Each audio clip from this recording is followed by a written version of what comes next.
Nous sommes là ce matin pour voir un exemple donc, de partenariat public-privé. Aujourd'hui, l'énergie solaire nous permet de sortir 1 kWh qui est économiquement plus rentable que toutes les sources donc, de technologie que nous connaissons, à savoir le thermique, l'éolienne et même l'hydro.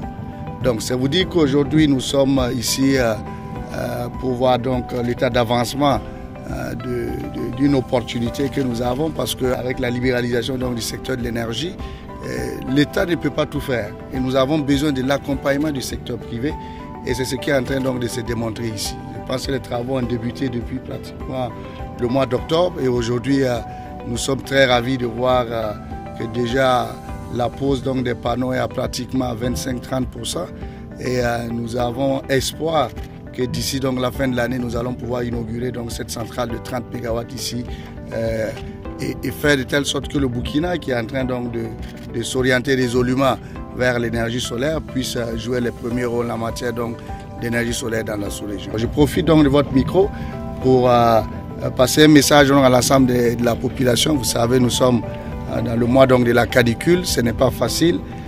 Les nerfs sont à fleur de peau. Et des fois, nous avons, comme vous le savez, des difficultés. Parce que quand on a des lignes aériennes de près de 1000 km qui rejoignent la Côte d'Ivoire ou le Ghana, nous sommes sujets donc aux intempéries et aussi à l'usure du matériel. Donc, c'est profiter donc nous excuser donc auprès de la population qui viendrait donc à expérimenter des désagréments. Mais nous voulons les rassurer quant à notre volonté et notre détermination de faire de telle sorte que l'énergie puisse être accessible à tous et à moindre coût. Dans les années à venir, le Burkina Faso, en tout cas, va jouer les premiers rôles en matière d'énergie solaire. Et je suis très ravi de voir donc l'état d'avancement des travaux ici aujourd'hui.